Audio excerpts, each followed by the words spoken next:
Após 4 meses de crise com o Ocidente, a Rússia decidiu atacar a Ucrânia nesta quinta-feira em uma grande operação militar. Soldados já entraram por terra e por mar e já estão bombardeando base aérea, casas de civis, já deixando mortos e feridos nessas primeiras horas.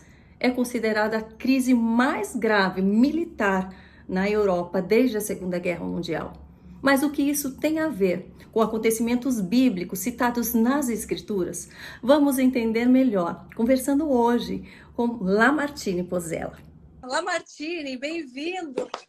Tudo bem, Karina? Antes de mais nada, eu queria dizer que ontem você viu a live que eu fiz. Sim, incrível, incrível.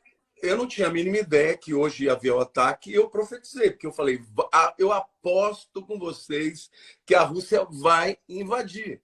E eu ainda disse, não vai demorar muito, porque eles têm que fazer no inverno, porque quando chega março, vem o degelo e as estradas ficam enlamaçadas, e aí os tanques não podem entrar. Hoje de manhã eu acordei um monte de gente me mandando mensagem que tinha começado a invasão.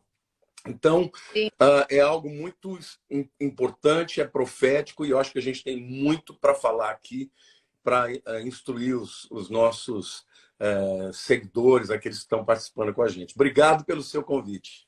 Eu que agradeço a sua disponibilidade, o seu interesse em estar alertando tantas pessoas, né? Você já faz isso assim lindamente nos seus canais, mas muitos dos meus seguidores ainda não te seguem, então essa é uma ótima oportunidade de te conhecerem, de saberem mais, né, sobre o teu conhecimento, de que forma você pode agregar para a vida delas, porque conhecimento é alerta. A gente, como cristão, principalmente nos dias atuais, a gente tem que saber sim as escrituras, mas a gente tem que ter o conhecimento do que está ao nosso redor, né? No nosso convívio, e de que forma a gente tem que ficar atento, tem que ficar alerta, né? Orarmos sim, mas, né, vigiarmos, né, sempre.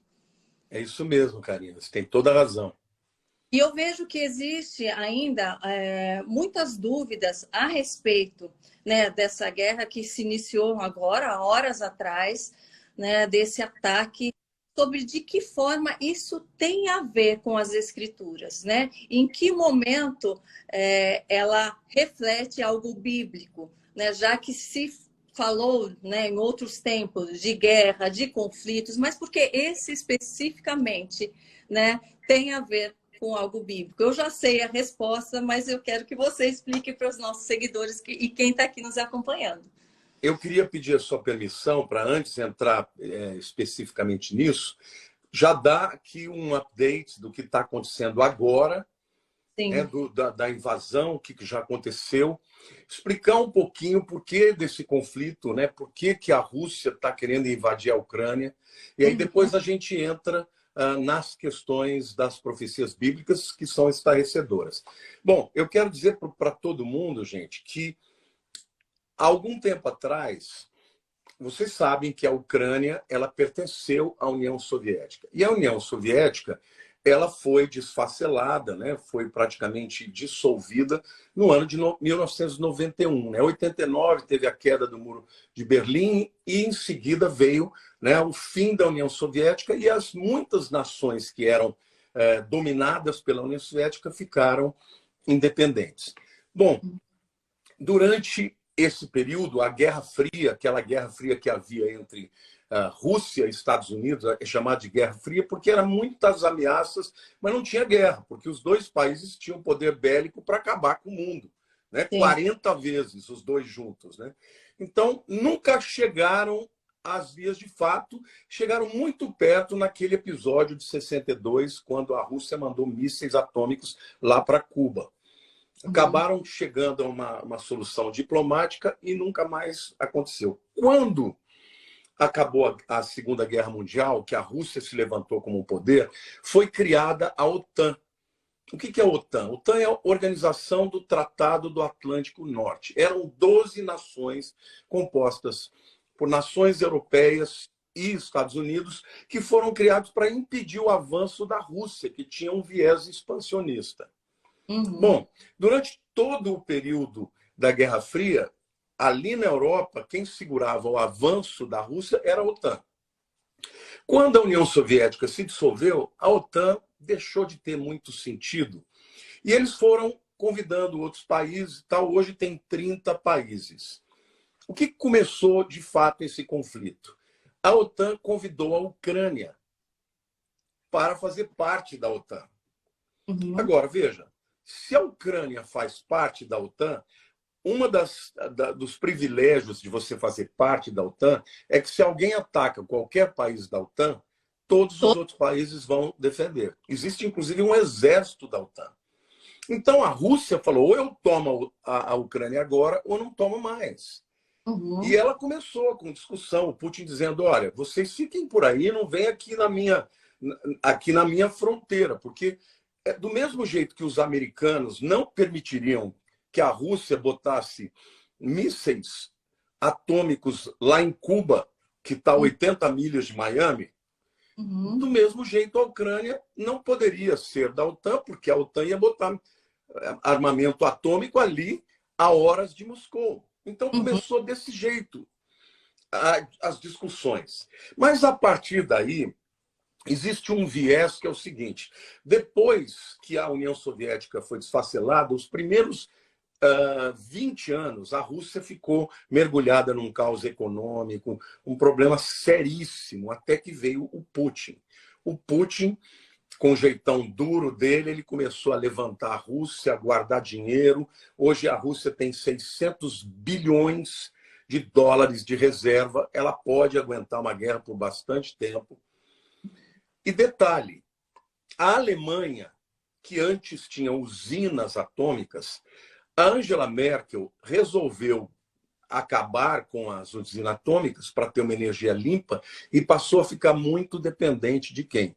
Da Rússia, que fornece 40% de toda a energia da Alemanha através dos gasodutos, né? Tinha o Nord Stream 1 e agora, em novembro, ficou pronto o segundo. Além disso, a França também, que é o segundo país mais poderoso, né, da OTAN, também depende da Rússia. Então, o Putin pensou o seguinte: os americanos estão com problemas internos. O Biden é fraco. O povo americano está dividido. Ele está no momento mais baixo politicamente dele, da América. Ele não vai fazer nada contra mim. Eu vou empurrando, vou ameaçando, uma hora eu invado, porque eu não acredito que eles vão fazer nada. E não vão fazer nada. Eu avisei isso ontem. Eu falei, eu bato uma aposta com vocês que a OTAN não vai fazer nada e que os americanos também não vão fazer. E sabe por que não vão fazer? Para não se comprometerem, para não falarem que estão apoiando uma guerra no ano político, seria isso? Na verdade, é o seguinte: se a Ucrânia tivesse entrado na OTAN, não tinha jeito. Eles iam ter que entrar na guerra. Então, ele já entrou antes da OTAN da Ucrânia entrar na OTAN. E o Putin sabe que a Alemanha não vai querer brigar com ele. Primeiro que a Angela Merkel sempre foi muito amiga do Putin, porque ela era parte da Alemanha Oriental, que era o bloco comunista. Tudo bem que ela não está mais como primeira-ministra, mas ainda tem grande influência. A Alemanha hoje depende da Rússia. A França hoje depende da Rússia. Então, como eles não têm o compromisso formal pelo fato da Ucrânia não pertencer à OTAN, eles não vão fazer nada. E os Estados Unidos sabem de uma coisa, Karina. Se os Estados Unidos botarem soldados ali e matarem algum soldado russo, vira a Terceira Guerra Mundial. E o Biden está morrendo de medo que isso aconteça. Olha, eles entraram ontem, eles já destruíram 70 alvos militares, incluindo 11 campos de pouso na Ucrânia. O aeroporto principal de Kiev, que é a capital, chamado Antonov, já está ocupado pelas tropas russas. Então, tomaram os dois principais aeroportos de Kiev, de uma cidade vizinha, 25 quilômetros, chama Hostomel. E o que acontece? Muita gente acreditava que o Putin, porque vocês entenderem que a Ucrânia é dividida. Metade da Ucrânia é pró-Ocidente, pró-OTAN. Metade da Ucrânia é pró-Rússia. Inclusive, existem 3 regiões de separatistas russos. recentemente o Putin falou o seguinte, olha, eu declaro a independência dessas regiões separatistas. Como é que ele pode declarar a independência do território do outro país? Ele só pode declarar se ele fosse invadir. Então, ele invadiu e agora, de duas umas, se os americanos entrarem, vai dar a Terceira Guerra Mundial. Se os americanos não entrarem, aí então eles vão continuar avançando. Por exemplo, a Polônia está morrendo de medo, porque faz divisa com a Ucrânia e pode ser o próximo alvo. Agora, o viés desse bloco, né, de aliados do Oriente é tudo de países totalitários. É Rússia, é China, é Irã. E aqui um detalhe, até para o pessoal entender do ponto de vista bíblico, porque Israel é que está no centro do relógio de Deus. Aí você fala, mas Israel não tem nada a ver com isso. Tá? Agora, veja comigo o meu raciocínio. Tá? Por que a China apoiou a Rússia? Porque se a Rússia afirma o seguinte, olha, Kiev foi a nossa primeira capital. Sempre pertenceram a nós. Eles saíram, mas, na verdade, eles são nossos. E o Putin, ele declarou várias vezes que a maior tragédia geopolítica do século XX não foi a Segunda Guerra Mundial, e nem a Primeira, mas foi o desfacelamento da União Soviética. Então, ele tem o sonho de ser o grande herói da União Soviética depois de Lenin. Então, ele literalmente ele quer restabelecer a União Soviética. Ele vai começar a invadir cada um dos países que outrora pertenceram à União Soviética. Eles iriam avançar até que ponto? Eles vão avançar com todos os países que pertenceram a eles no leste europeu. E vão devagarzinho, entendeu? Agora, qual é o argumento dele? Metade da Ucrânia fala russo, a outra metade fala ucraniano, que é a metade que ficou com a OTAN. Esses que falam russo querem estar com a Rússia. Eles têm a cultura russa. E é verdade isso. Então ele falou, nós vamos tomar aquilo que é nosso. Agora, qual é o problema disso, Karina?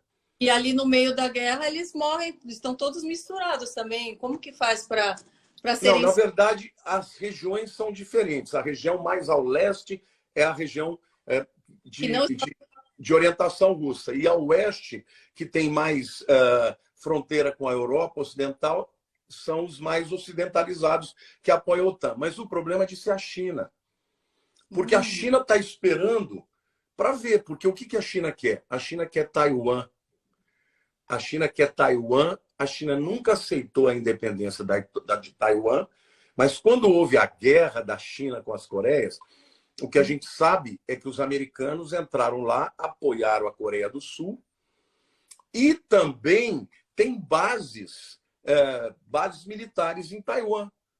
A China toda tarde bombardeia Taiwan, mas eles não têm coragem de entrar porque estão lá os exércitos americanos.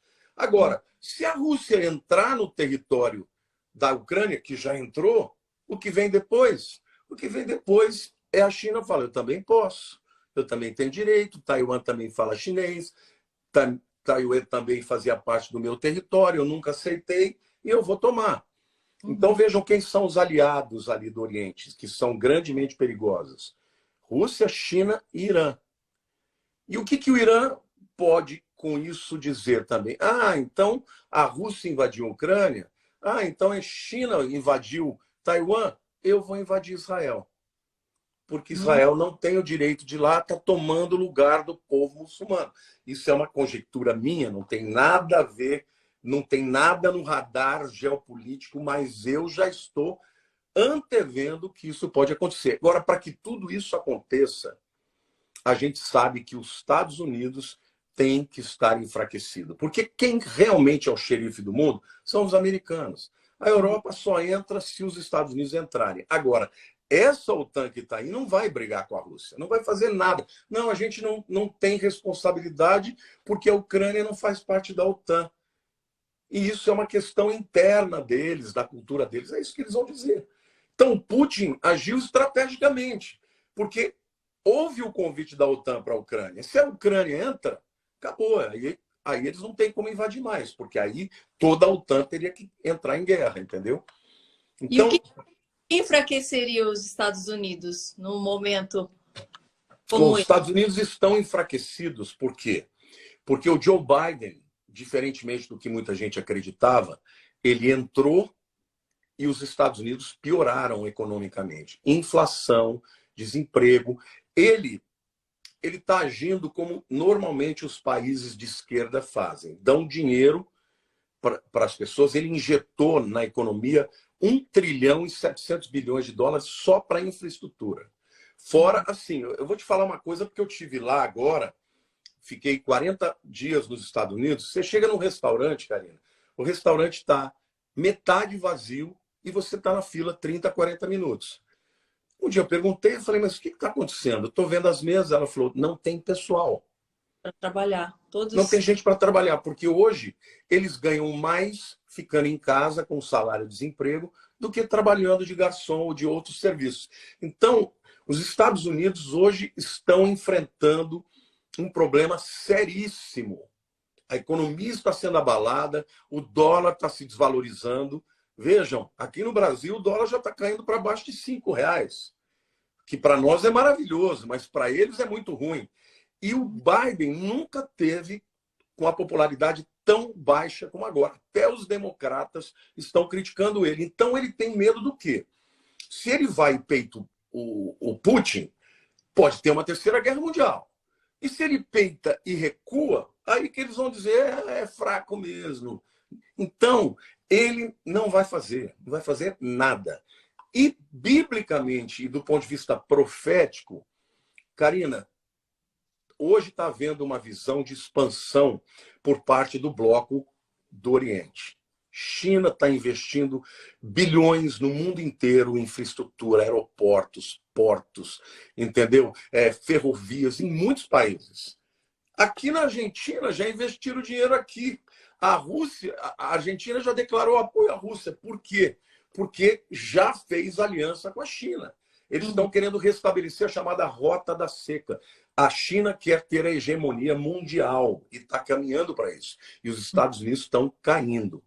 Eles ainda são a primeira nação do mundo, ainda são a nação com o maior exército, mas tem um presidente que não tem coragem de enfrentar o outro, que é corajoso. Pode ter todos os defeitos, mas é corajoso. Então, o enfraquecimento dos Estados Unidos prejudica, do ponto de vista bíblico, quem? Israel. Porque quem sempre protegeu Israel foram os americanos. Deus também, claro que Deus sempre protegeu. Mas qual era a nação na terra que estava sempre ao lado de Israel? Ninguém tinha coragem de tocar em Israel, porque senão os americanos vinham e destruíam. Sim. Hoje Israel tem um exército fantástico, poderoso, tecnologia de primeira, mas é um país que tem 7 milhões de pessoas. Se você pegar todos aqueles países que cercam Israel e que gostariam de aniquilar Israel, o Irã é o principal deles, o que acontece? Israel, sem ajuda americana, vai ficar completamente à mercê dos seus inimigos. E é o que vai acontecer na guerra de Gog e Magog, que a gente pode falar um pouco mais para frente. Mas eu quero te deixar à vontade aí para fazer outras perguntas. Não, eu já quero falar sobre isso agora, né? Porque a gente já tinha visto um pouco sobre a questão de Gog e Magog. Então, aonde se explica que é essa que a gente já está vendo se iniciar, né? Ou é algo que está por vir ainda? Esse aqui é o início das dores, né? Nós estamos num princípio de dores. Jesus deixa claro, quando ouvidos falar de guerras e rumores de guerras, ainda não é o fim, mas é o princípio de dores. Contudo, a gente sabe, lá nos capítulos 38 e 39 de Ezequiel, que haverá uma invasão num futuro, pode ser próximo, pode ser distante, mas eu creio que é próximo, uma invasão de muitas nações. Na verdade, é uma coalizão de nações contra Israel. Tá? Quando você vai para Ezequiel 38, 1 e 2, a Bíblia diz: veio a mim a palavra do Senhor dizendo, filho do homem, volta o rosto contra Gog da terra de Magog, príncipe de Rosh, de Meseque e Tubal. Profetiza contra ele. Agora eu quero começar dizendo para você o seguinte: Magog Meseque ou Mexeque e Tubal foram 3 filhos de Jafé, filho de Noé. Noé teve Sem, Cão e Jafé. Tá? 3 filhos de Jafé são esses nomes, Magog, Meseque e Tubal. Para onde eles foram? Para onde eles migraram? Né? Quando eles saíram da arca, quando a arca desceu, eles migraram para o norte da Rússia, é a região da Rússia. Isso, a gente sabe disso porque na própria língua russa, estas palavras aparecem nas suas raízes. Tá? Magog, portanto, é o príncipe de Rosh. Rosh é Rússia. É a mesma raiz, entendeu? Lá em Ezequiel, Meseque é o mesmo nome, a mesma raiz de Meshech Moskov, de Moscou. Entendeu? Tubal é identificada como uma região na Sibéria. Então, claramente, a gente vê que quem é o chefe Gog é a pessoa. Magog é a terra da Rússia. Tá? Mas nos versículos 5 e 6 de Ezequiel 38, ele fala de persas, etíopes e Pute com eles, todos com escudo e capacete, Gomer e todas as suas tropas, a casa de Togarma, ao lado do norte, e todas as suas tropas, muitos povos contigo. Bom, aqui Ezequiel está profetizando 2.500 anos atrás da coalizão destas nações. Agora, que nações são essas? A Pérsia, todo mundo sabe, tapete persa vem de onde? Do Irã. A Pérsia é o Irã. A Etiópia continua sendo a Etiópia. E ela também representava, na época, as nações da África Central. Put e Líbia são nações no norte da África. A Líbia existe ainda no norte da África. Gomer é um povo que foi estabelecido na Alemanha Oriental. A Alemanha Oriental, não se esqueça, foi aliada da Rússia. Por isso que eu digo que a Alemanha não vai brigar com a Rússia. Ao contrário, num futuro breve, ela vai estar junto. Bet Togarma é a Ásia Menor, que é a Turquia. Então, todas as nações de Ezequiel 38 e 39 são nações que existem hoje, e o incrível disso tudo é que elas já estão juntas e já são aliadas. Então, veja bem, por exemplo, a Pérsia. No tempo que Ezequiel escreveu, a Pérsia era aliada de Israel. Foram os persas, o rei Ciro, que libertou o povo de Israel do cativeiro babilônio e deixou que eles fossem embora. Então, quando Ezequiel escreveu que a Pérsia viria contra Israel, estava completamente fora da verdade daquele tempo. Mas 2.500 anos depois, a Pérsia, que é o Irã, odeia Israel. Os iranianos, a cúpula, porque tem muita gente iraniana maravilhosa, tá uma cultura extraordinária, mas a liderança, esses radicais, né, eles chamam do grande Satã, os americanos, e o pequeno Satã, Israel. Então, esses países que Ezequiel 38 e 39 está citando, são países que hoje estão todos juntos já. Por isso que eu, ontem na minha live, eu falei, olha, não vai ter guerra mundial. Porque essa guerra mundial não vai começar entre Rússia e Estados Unidos. Essa guerra mundial vai começar entre Rússia, Irã, Turquia, Síria e outras nações contra Israel. Então não iria haver agora, mas num futuro próximo, né? Esse conflito pode redundar no próximo. Sim. Por exemplo, vamos supor que a OTAN deixe barato. Né? A Rússia entra lá, toma a Ucrânia, deixa barato. A Rússia vai falar, também vou. Pelas mesmas razões. Aí vai toma Taiwan. E aí os americanos não fazem nada, o Irã fala, bom, eu também vou tomar o meu. E vai contra Israel. Então, aí poderia realmente startar a Terceira Guerra Mundial, que, ao ser finalizada, vai culminar com um tratado de paz que vai ser capitaneado pelo anticristo. O anticristo vai ser aquele que, depois dessa guerra, que vai deixar muitos mortos, vai falar, gente, o mundo precisa de paz. E ele vai botar todo mundo na mesa para conversar e vai acabar assinando esse tratado de paz entre Israel e as nações inimigas, e a gente sabe que ali começa a grande tribulação. Ou seja, essa guerra já motivaria, né, a vontade pela paz mundial nas pessoas. A gente já está vendo, né, os fiéis clamando, né, nas ruas, o mundo todo se mobilizando com relação à paz. Então, essa vontade de ver a paz no mundo traria, né, colocaria em alta alguém que seria, né, o condutor, o solucionador para isso. Isso é o chamado Perfeito. PET, que fala que é a iniciativa, né, que visa mudar, né, o capitalismo atual. Exatamente. Hoje já existem muitas conversações de paz, muitas. Por exemplo, a gente sabe que já houve no passado pessoas que tentaram botar judeus e árabes juntos. O Bill Clinton, por exemplo, ele fez dois tratados, de Oslo I e Oslo II, né?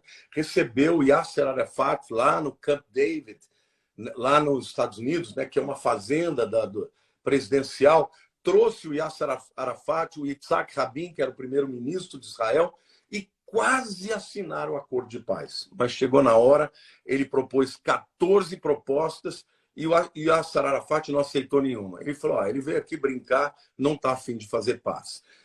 O Donald Trump também começou a fazer paz. Entendeu?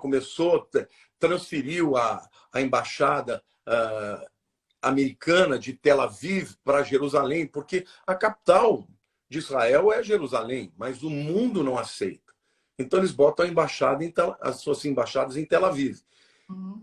O Donald Trump fez aquilo aí, todo mundo, pera lá, será que é ele? Será que é o genro dele? E ele perde a eleição, esfriou tudo. Na minha opinião, esse tratado de paz só vai acontecer depois dessa guerra de Gog e Magog.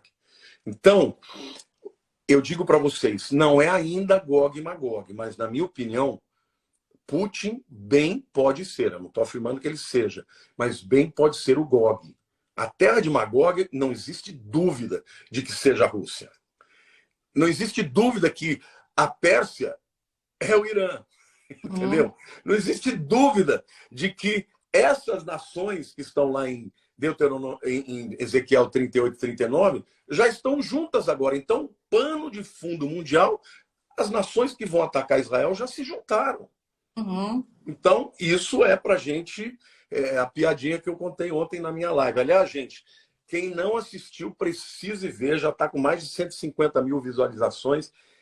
Entra no meu canal do YouTube, Lamartine Pozzella, e veja lá, porque eu detalho bastante sobre todo esse conflito da guerra, não só de Ucrânia e Rússia, mas também de Gog e Magog.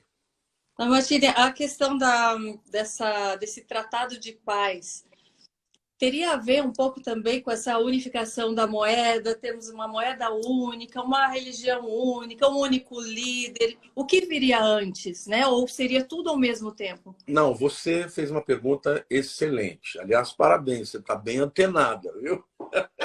Estou buscando conhecimento também.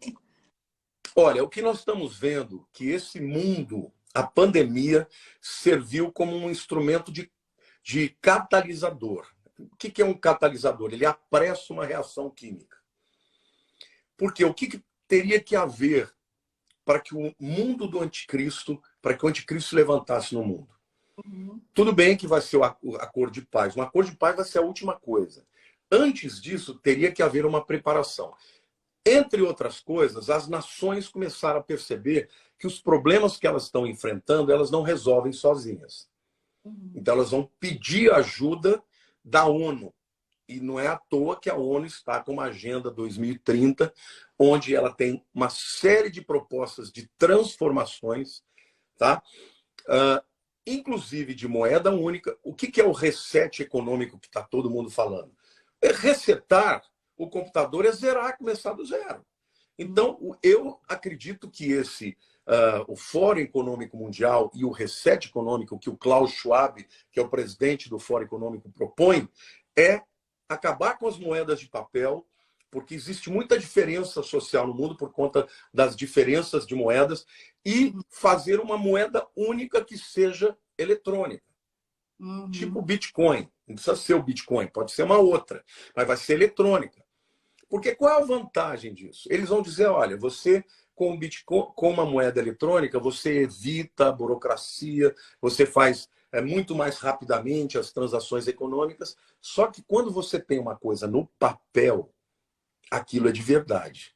Quando Uhum. você tem uma coisa só no computador, você tem e não tem. Porque se Uhum. alguém, um hacker entrar e acabar com a sua conta, você perde tudo. Sim, é muito Então, mais complicado, né? para que haja o controle do governo do anticristo, ele tem que eliminar as válvulas de escape. O povo judeu, por exemplo, que sempre foi perseguido nas nações, como é que eles sobreviviam? Eles vendiam ouro, vendiam joias. Vinha a perseguição, eles iam embora, levavam a sua malinha. O que tinha na malinha? Ouro, pedras preciosas. Eles chegavam no outro país, começava lá o seu trabalho e daqui a pouco eles prosperavam, ganhavam dinheiro e enriqueciam. Mas quando você começa a ter uma moeda única mundial eletrônica, quando você começa a ter uma pandemia que exige de nações controle de ir e vir, Uhum. passaportes, né? A gente não pode nem ficar falando muito disso, mas todo mundo aqui está entendendo. Se você não tiver, você não entra. Se você tiver, você não vai. Existem países da Europa, como a França, que você não entra nem no hospital se não tiver o passaporte. Entendeu? Então, isso tudo são instrumentos de controle. Você pega o 5G e depois o 6G. O que vai determinar com isso? Uma capacidade de supervisão até por parte dos eletrônicos. Hoje em dia, você está conversando com alguém, o teu celular, a Siri se mete na conversa. Eu converso com ela, Siri, o que você está se metendo? Eu não te chamei. O que significa isso? Que hoje a rede sabe tudo de você, sabe onde você vai, de onde você veio. Fizeram um teste com um telefone ligado e um desligado. Karina, você sabe que o GPS de dentro do celular, quando o telefone esteve desligado, teve mais detalhes sobre onde o indivíduo foi do que quando estava ligado. Ou seja, cada vez mais esses aparelhos vão ter acesso a quem você é, o que você faz, o que você fala. Você entendeu? De maneira Até, que quando... Como? até desligado. Até desligado. Até desligado. Na verdade, existem equipamentos que não desligam. Você desliga, mas não está totalmente desligado. Então, ou seja, e outra, a visão do mundo. As nações do mundo estão cada vez mais voltadas por essa visão globalista. Por exemplo, o Donald Trump ele tinha o seguinte slogan de campanha: America First. Primeiro a América, depois o resto. Ele foi muito criticado, porque eles não querem America First. Eles querem que a América se adeque aos padrões globalizados do mundo. E você pode perceber hoje que todo o viés ideológico do mundo é igual. É igual aqui, é igual na Europa, é igual nos Estados Unidos. Por quê? Porque o mundo está sendo preparado para a visão do anticristo. E o interessante, Karina, que esse viés ideológico é sempre contra a fé cristã. Então, Hoje, eu ouvi uma notícia de que na Colômbia foi aprovado o aborto para crianças, fetos até de 24 semanas. Gente, uma criança de 24 semanas, ela está pronta. Ela está pronta. Eu até aconselho a vocês que estão aqui verem um filme, eu não me lembro, puxa vida, fugiu aqui, mas é um filme que fala do indivíduo que fez mais de 600 mil abortos. E este camarada, quando houve o desenvolvimento dos ultrassons, ele estava fazendo um aborto e ele introduziu a agulha que ia matar quimicamente a criança. Sabe o que ele viu? O bebezinho lá dentro se defendendo, assim, botando a mão na agulha para impedir que fosse morto. Esse homem entrou numa compulsão de choro e ele mudou, se tornou um dos maiores defensores pró-vida nos Estados Unidos. Mas hoje o mundo inteiro tem esse viés ideológico contra Deus, contra a fé, entendeu? Por quê? Porque o anticristo, como diz a Bíblia, o espírito do anticristo já opera. Só aguarda que aquele que o detém seja retirado. Quem é que detém o anticristo? Quem detém o anticristo é a igreja de Jesus e o Espírito Santo que está em nós. Então, o mundo está sendo preparado para clamar. E eu penso, sabe, existem pessoas que dizem que virão outras pandemias e que o mundo vai clamar por uma solução global. E é nessa hora que pode haver uma guerra de Gog e Magog, e no término disso, as nações estarem desfaceladas, eles criam um gabinete gestor composto por 10 nações que vai gerenciar o mundo inteiro. Quem vai ser o presidente? Quem vai ser o secretário-geral da ONU? O anticristo. Nossa. Não é esse aí, tá? É aquele que propuser o acordo de paz. Porque esse acordo de paz, ele vai ser um acordo que vai envolver terras, concessão de terras, vai envolver, por exemplo, o reconhecimento de Israel, da Palestina por Israel, vai envolver a permissão para construir o terceiro templo lá no Monte Moriá, tá? Mas, espiritualmente, o mundo tem que estar pronto para rejeitar a visão judaico-cristã. A gente não é de hoje, né, que se fala que, né, as grandes potências mundiais são dominadas por pessoas que são contra, né, contra Cristo, que fazem, né, acordos com o lado mal, lá que a gente sabe quem é e tudo mais. Mas eles que são os grandes manipuladores mundiais hoje, não seriam os que estão sendo mais manipulados pela força do mal e não estão percebendo? Olha, essa pergunta também é muito boa e muita gente me pergunta. Eles estão sendo enganados ou eles sabem? Sim. Bom, existem aqueles que acreditam, né, na teoria dos Illuminatis, que nada mais são do que grupos poderosos de bilionários. Na verdade, eles são chamados de metacapitalistas, porque eles nem são mais capitalistas. Eles são tão podres de ricos, mas tão ricos, que eles manipulam a economia, mexem com a bolsa. Nessa pandemia, eles todos enriqueceram 40% do seu patrimônio. Então, alguns acreditam que eles sabem de tudo, que eles já sabem até quem é o anticristo e estão preparando o mundo para isso. Mas não sabem que no final o anticristo vai ser destruído? Sabem de tudo e não sabem que no final quem vence é quem está do lado. Sabe. Não sabem porque a mentira engana, né? O próprio diabo, muita gente me pergunta, mas e o diabo, ele sabe? Ele sabe que ele está perdido? Eu falo, ele sabe do que as escrituras dizem, mas no fundo ele se engana e acredita que ele vai vencer a Deus. E esses camaradas acreditam piamente que ele vai vencer, mas sabem que é ele, sabem a quem eles estão servindo. Sim, não é à toa que ele é chamado do enganador, né? Ele está enganando a si mesmo, né? Iludido de que ele vai vencer e enganando que o seguem, Exatamente. Né? Exatamente. De que forma, Lamartine, os acontecimentos atuais irão refletir, né, no Brasil, em quem vive aqui, ou é algo muito distante que a gente tem que assistir só aqui de camarote, orar? Como que a gente fica, nós como brasileiros, né? De que forma a gente pode ficar mais ou menos apreensivo nesse momento? Olha, do ponto de vista de explodir uma guerra aqui, a gente está blindado, pelo menos por enquanto. Mas não tenha dúvida que vai abalar economicamente o mundo e vai respingar aqui.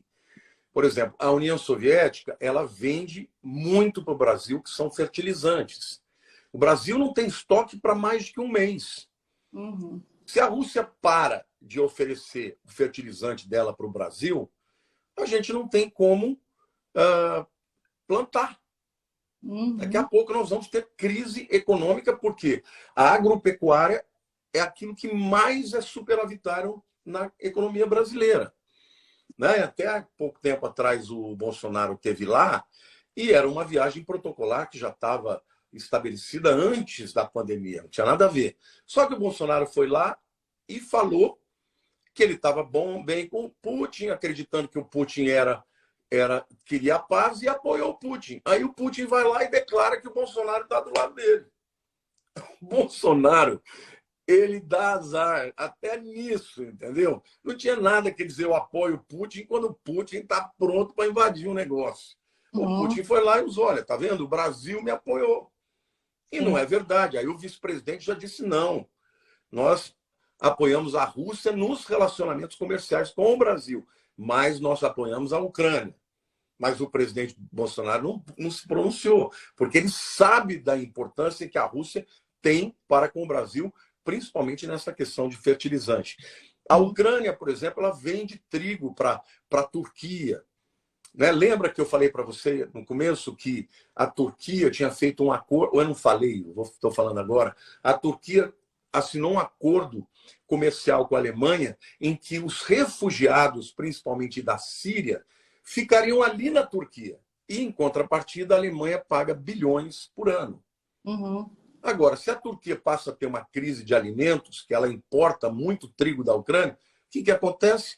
Esses refugiados passando fome vão para onde? Vão para a Europa e vão chegar lá na Alemanha. Então, vai ter muitas consequências para o mundo, principalmente numa economia que é globalizada. As bolsas elas dependem uma das outras.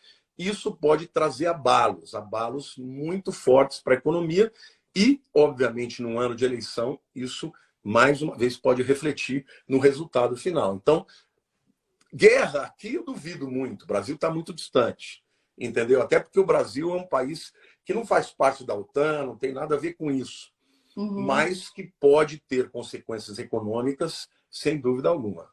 Agora que a gente já viu, né, esses ataques começarem, né? É possível que eles cessem de uma hora para outra ou eles só vão cessar a partir do momento que eles conseguirem o que eles querem até o final? Eles não. O Putin não vai parar até ele dominar tudo. Ou ele vai fazer um acordo com o presidente da Ucrânia, ou o presidente da Ucrânia vai fugir, entendeu? E ele vai tomar tudo. E a OTAN não vai fazer absolutamente nada. Quero deixar claro que isso é minha opinião, aquilo que eu enxergo, mas, como eu disse para você, a própria OTAN falou, não podemos fazer nada. A Ucrânia não faz parte da OTAN. E a OTAN não se mete em outras questões. Ela foi criada para defender os países que fazem parte da OTAN. Agora, os americanos podiam se meter, mas eu duvido que o Biden vai. A gente está vendo já a população, né, o desespero deles, né, para fugir, né, do país, do engarrafamento, do jeito que está. Existe solução para essas pessoas que estão lá? Existe para onde fugir? Ou é uma tentativa ali que... Não, existe como fugir. Existe como fugir, porque a tomada de um país como um todo, ela não acontece de uma hora para outra, porque a Ucrânia, ela também tem exércitos, tem armas também. Se o camarada quiser resistir, ele vai resistir por bastante tempo. Então, as pessoas que quiserem fugir, devem fugir. E o interessante, que isso também sinaliza o fato de que os americanos não vão entrar, é porque o próprio Biden falou, americanos que estão na Ucrânia vão embora porque eu não vou resgatá-los. Sim. Ele falou isso antes da guerra começar. Ele falou, vamos embora. Ou seja, eu estou acreditando que ele vai entrar. Ora, se ele falou que não vai resgatar o povo dele, então ele não vai entrar para resgatar o ucraniano, entendeu? Então, dá para fugir ainda, mas lembrando, estão no inverno rigoroso. Provavelmente muitas estradas já estão impedidas. Agora, tem gente que vai por outros lados de fronteira, atravessa floresta, rios, porque não quer ficar, né? É possível, a partir desse início, a gente calcular tempo para uma terceira guerra mundial, tempo para volta, né, do anticristo, desse anticristo se revelar? É possível a gente calcular mais ou menos perante, né, a Bíblia? Existe aqui a algum momento, né, esse cálculo? Não, na verdade, Karina, vou dar algumas dicas para vocês. Quando Jesus falou sobre a vinda dele, ele usou uma seguinte figueira. Ele falou, olhai para a figueira. Quando as suas folhas estão florescendo, está próximo o verão. Assim será a vinda do Filho do Homem. Não passará essa geração sem que eu venha. A geração que vir a figueira florescer. Quem é a figueira? A figueira é a árvore símbolo de Israel. Quando floresce uma árvore, está na primavera. O que vem depois da primavera? Vem o verão. Ou seja, ele diz, quando você vê a árvore florescendo, é primavera. Está próximo o verão. Não vai passar essa geração. Alguns dizem que a última geração começou quando Israel voltou para o seu território em 1948, e esse seria o tempo do florescimento. Outros acreditam que não é 1948, mas 1967, na Guerra dos 6 Dias, quando Jerusalém voltou para as mãos do povo judeu. Então, na pior das hipóteses, é 1967. É essa geração. Uma geração na Bíblia pode ter 40, pode ter 80 e pode ter 100 anos. Então, eu acho que nós estamos nessa geração. Agora, quando você olha para os outros elementos... Iria até quando essa geração? Até no máximo 2067. Aqui, fazendo as contas. Eu não vou estar aqui, mas você vai. Se for 2067, eu não vou estar aqui, provavelmente. Mas, assim, o que eu vejo é que existem sinais, como, por exemplo, essa Agenda 2030. Não está muito claro. Você lê lá, é tudo coisa bacana, coisa ambiental, de tornar o mundo sustentável, energia limpa, diminuir né, o aquecimento global, e não, impedir que passe de 1,5 graus nesse próximo século. Lindo. Mas como que isso vai ser feito? E as nações que não se dispuserem a entrar, como é que vai ser feito? Para que isso seja feito, vai ter que vir uma força de cima. E para isso acontecer uma força de cima, tem que ter uma catástrofe global, como essa que nós tivemos, que deixa as nações de joelho e vão clamar por uma solução mundial. E aí eles criam um gabinete de gestão mundial que vai ser capitaneado por esse camarada que vai assinar um acordo de paz, que é o anticristo. Eu não marco data, tá? Porque a Bíblia proíbe a gente marcar. Mas eu digo para todo mundo que eu creio que está perto. Sim, e enquanto não chega, enquanto a gente vê cada vez mais, né, esses sinais para nos alertar, de que forma nós, como cristãos, podemos colaborar, podemos estar atentos, podemos nos fortalecer, podemos alertar. Olha, essa pergunta também é maravilhosa, porque me permite falar com todo esse público maravilhoso que está aqui conosco.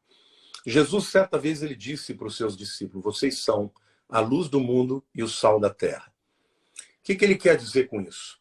O sal, naquele tempo, era muito importante, porque além de dar sabor para o alimento, ele também ele salgava principalmente as carnes, os alimentos, para impedir que houvesse a putrefação, né, mais rápida. O alimento durava mais, não tinha geladeira. Então, o sal, ele realmente impede o processo, né, das bactérias destruírem, né, a matéria. Então, eu creio que o papel do cristão no mundo é ser sal da terra, ou seja, impedir que o mundo se deteriore. E como eu disse para você lá atrás, que o apóstolo Paulo diz que o espírito do anticristo já opera, mas ele só aguarda para ser levantado que aquele que o detém seja retirado. Esse ser retirado é o arrebatamento. Mas quem que detém? São os cristãos. São os cristãos que lutam pelos valores cristãos, pelos valores conservadores, pela Bíblia, né, pelos valores judaico-cristãos. Nós estamos aqui, a gente impede o avanço. A verdade é essa, porque os crentes se multiplicam, eles perseguem e a gente multiplica. Eles tentam impedir, o Espírito Santo convence, as pessoas se convertem. E aí, onde há conversões, ele encontra resistência espiritual. Então, sal da terra é isso. É você se converter e mudar a sua casa, mudar a sua família, mudar o ambiente onde você vive.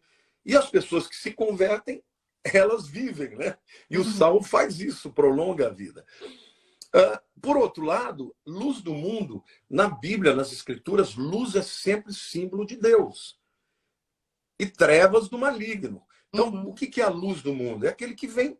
Luz e trevas, Karina, não conseguem habitar juntos. Você entra num quarto escuro, se acende a luz no interruptor, as trevas vão embora. Então, quando um cristão ele se manifesta no mundo, ele simplesmente faz com que as trevas vão embora. Então, nosso papel é amar, é ter um bom testemunho. Não é pregar, não é ser chato, querer que as pessoas sejam obrigadas a crer na nossa fé, não. É dar um testemunho que crie sede nas pessoas. E isso é interessante também, porque quando você come uma comida muito salgada, você fica com sede. O sal faz isso. O andarilho no deserto, ele andava com sal, porque depois de um tempo no calor, você entra em alucinação, você nem tem vontade de beber água. Eles comiam sal para ter sede.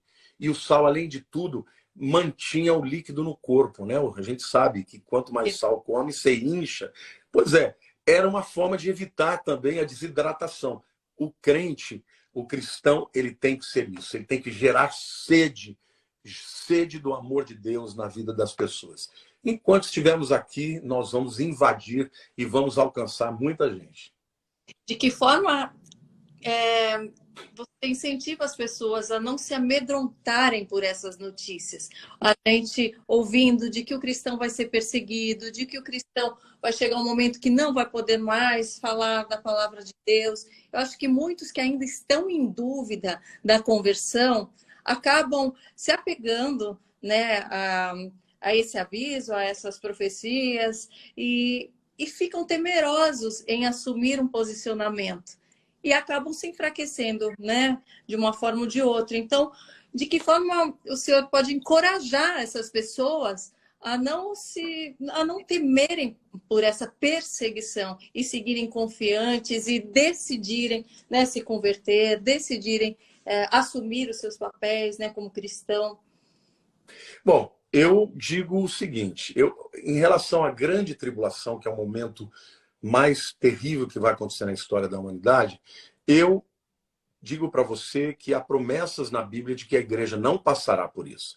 E eu vou usar um argumento aqui muito interessante. Quando Ló habitava em Sodoma, os anjos entraram lá e disseram para ele: você tem que sair porque a cidade vai ser destruída.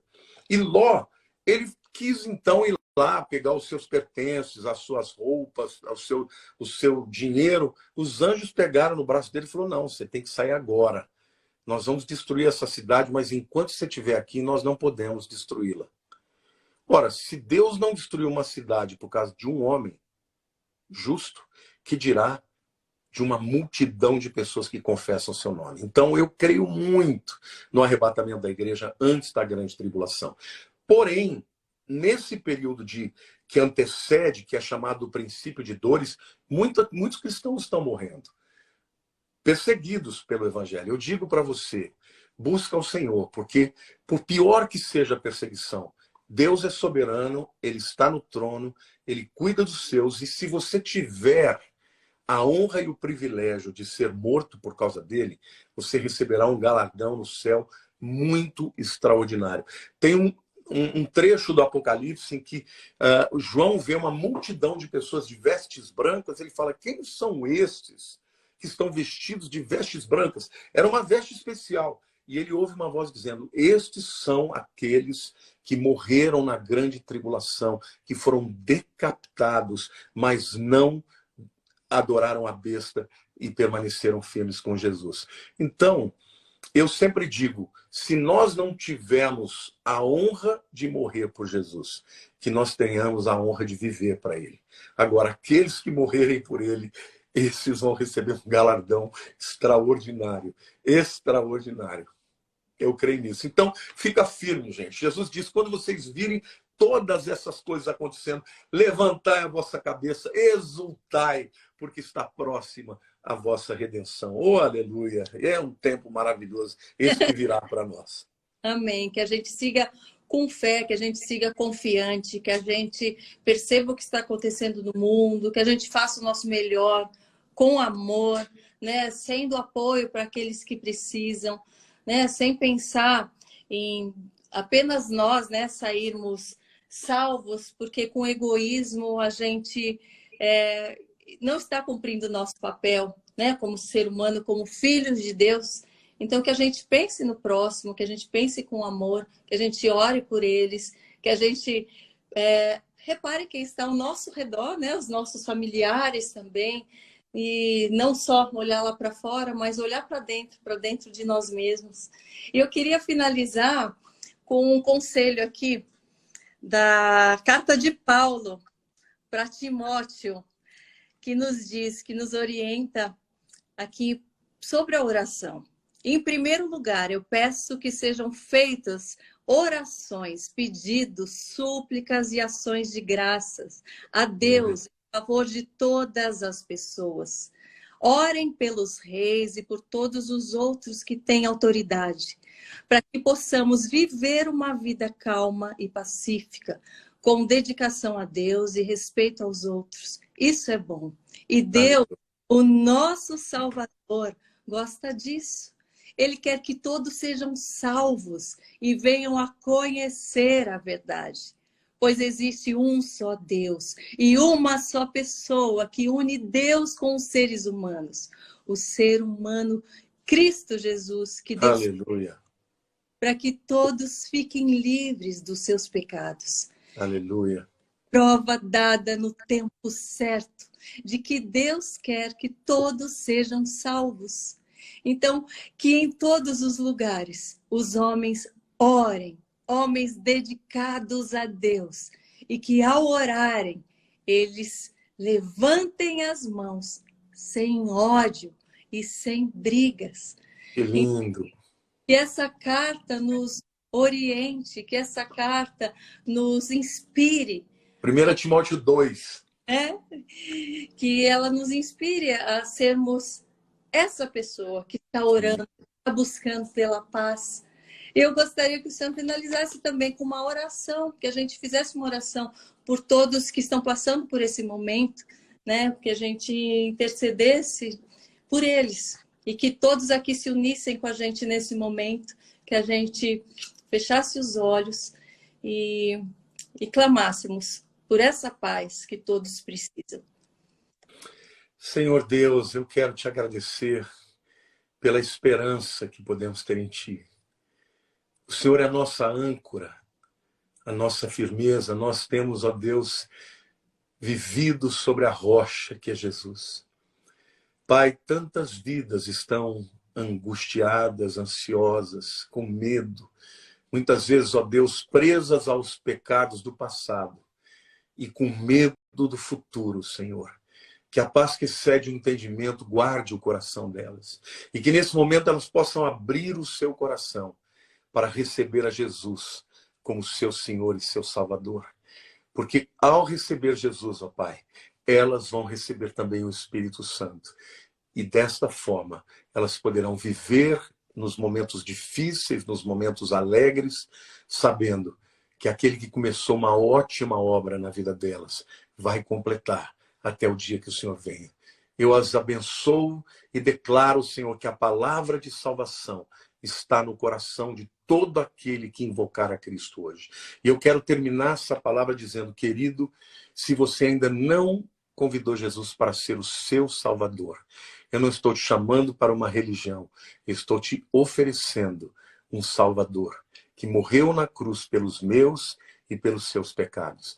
Basta você, como diz a palavra, crer que ele morreu no seu lugar e invocá-lo para ser o seu Salvador. Então, ore comigo assim, repita essa oração.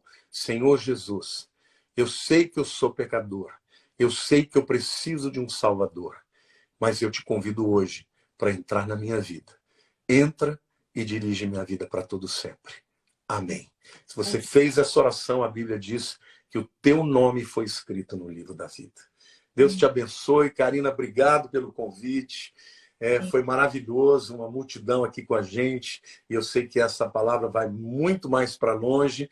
Depois você vai colocar também no seu canal do YouTube. Eu sei que muita gente vai ser tocado por ela. Então, amém. Deus te abençoe.